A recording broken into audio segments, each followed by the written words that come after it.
Hey guys, Evacso here. Welcome to another realistic sliders video. I've got ultimate difficulty realistic sliders today. I've got two slider sets, one for the longer halves and one for the shorter halves. So let's get straight into it. So these are for the longer halves. I've been using them mostly on 8-minute halves, and they work for 7-minute halves as well, 9-minute halves and 10-minute halves. And obviously the difficulty level is on ultimate. Now into my camera settings. Slide all the way to camera. We've got the broadcast, single player camera, broadcast camera.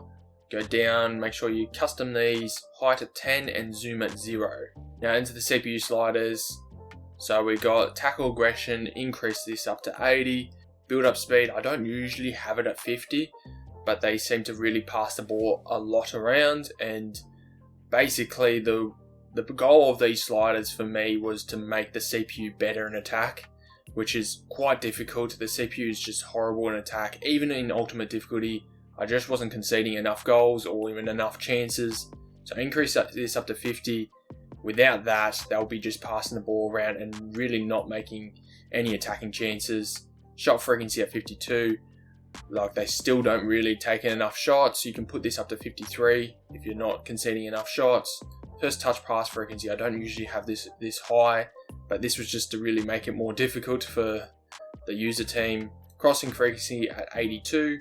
Dribble frequency at 45, again this is very high, but this is to make the CPU team a lot more better in attack.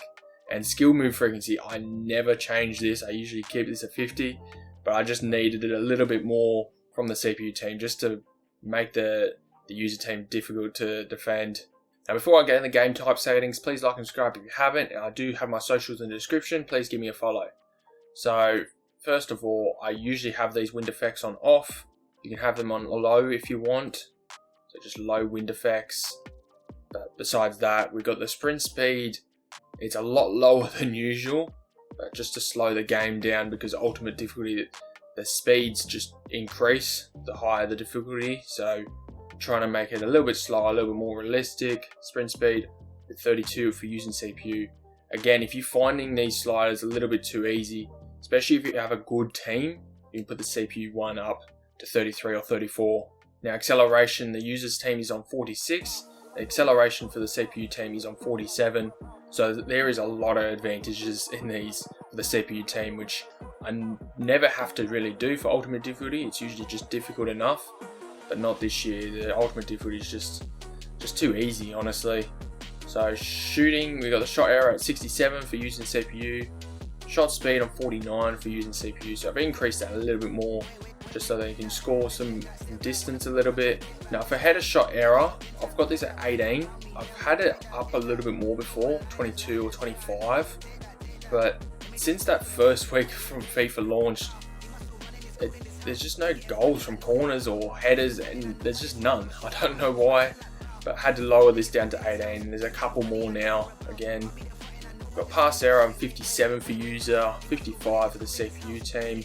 Pass speed on 44 for the user team, 46 for the CPU team. You can put this up to 47 if you're still finding it a little bit too easy to intercept those passes. Header pass error on 55 for using CPU. Injury frequency on 65 for using CPU. Make sure you have the severity down at 25 for the using CPU team, or you're just going to have big injuries and be keeping out so many players out of the team. Goalkeeper ability on 48 for the user and CPU team. Team positioning, so I've got marking on 67 for the user team and 69 for the CPU team. I've been changing this a lot, especially depending on what teams I'm versing. Like if you're versing like a Liverpool, Man City team, you probably do want to increase your marking up to 68. And again, if you're versing like a team like a low rated team, like a West Ham or somebody, like I find West Ham's the easiest team to score against, because their team just drops deep, or way too deep. So you just like pick up speed and just run past players. You want to put this marking up to 70 for those kind of teams. Run frequency on 62 for user and 72 for the CPU team. It's very high, but yeah, again, the CPU team's just horrible in attack. They seem to just pass the ball around until they lose the ball. And that's about it. Line height on 81 for the user team and 78 for the CPU team. Line length on 38 for the user team and 37 for the CPU team. You can put this line length up to 39, that's another thing that you can make it a little bit more difficult. Line width on 61 for using CPU. Fullback positioning on 86 for the using CPU team. Just trying to make some more chances happen for both teams for that one. Ball control, got the power bar on 50. I don't think you really need to change this one. I find the power bar is very good this year. It's just easy to pick up some speed on passes and stuff. First touch control error on 72 for using CPU. Intercept error, I've just recently put this up a lot higher. I just find the intercepts, it's a bit unrealistic. Sometimes they're just shooting it straight at the guy and intercept it and just control it. Very good. So like that's something that doesn't really affect first touch control. It's sort of more just for intercept error. So they can at least bounce back and sometimes the other team can get the ball back again. And ball deflection error on 75 because the ball just bounces everywhere sometimes. And tackle assistance on 50. This is something that you probably should only change if you're very good at tackling. So if you're very good at tackling and still not conceding enough goals, and put this down to 45. That's about it. Anyways, let's get in the short game sliders. Now for the short game sliders, I've been using them mostly on 5-minute halves, but they also work for 4-minute halves and 6-minute halves. Difficulty level is obviously ultimate, and I'm not sure where that competitor mode is on, but make sure that's off. I'm not sure where that is when you're just normally in the settings on the normal career mode. Anyways, I got the same camera settings as well for this one, and into the CPU sliders, so tackle aggression, that is the same. Build up speed just bumped up by 1. Shot frequency, I think the same. First touch pass frequency, I think it might be actually lowered by 1. And crossing frequency, that's been increased to 85. Dribble frequency increased to 48, and skill move frequency increased to 60. Yeah, I've never really had it at 60 before, but yeah, I just need them to make some more feints and stuff. I thought the skill move, I changed that last year, and they were doing like, lacroquettes and roulettes and stuff. As soon as I increased it up to 52, it was so unrealistic last year. But I find that this year, none of those crazy skill moves are really in the game, especially in authentic mode. So once you decide to make it authentic and then you custom the sliders, they just don't really make those kind of skill moves. Besides, it's just really rare anyway. Into the game type settings, again, the wind effects just the same before, like I said. Sprint speed, that is the same for the using CPU on 32, acceleration on 46, and acceleration on 47 for the CPU team. Shooting, just lowered that down by 1 for 66 for using CPU team. Shot speed the same, 49 for using CPU. Header shot error, lowered that down a little bit more, just so there's more chance of scoring those goals, the headers, especially for the corners and stuff. So 15 for using CPU. Passing, we've got pass error on 56 for the user and 54 for the CPU team. Pass speed, 44 for the user team and 46 for the CPU team. Header pass error, that's the same at 55 for using CPU. Injury frequency is the same, severity the same. Goal capability at 47 for using CPU, so just lowered that by 1.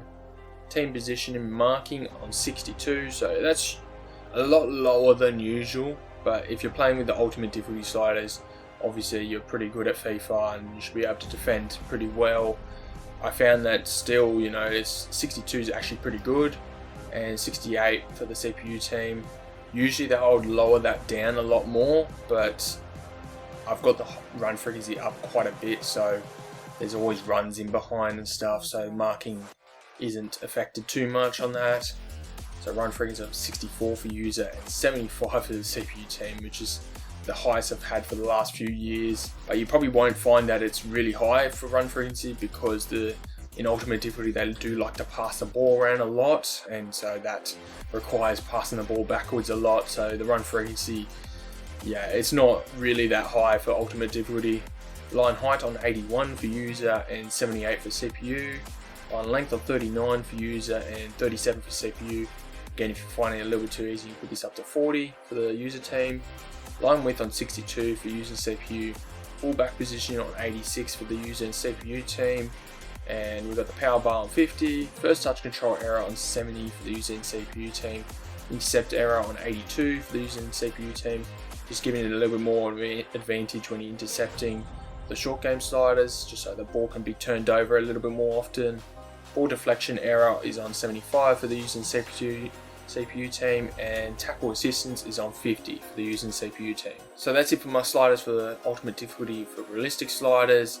Please make sure to comment down once you test these sliders. Again, if they're still a little bit too easy, that's probably the biggest key thing. It's still a little bit too easy. I do have a few things to change it on, so make sure you do make those changes from this video. Anyways, please like and subscribe if you haven't, and I'll catch you guys later.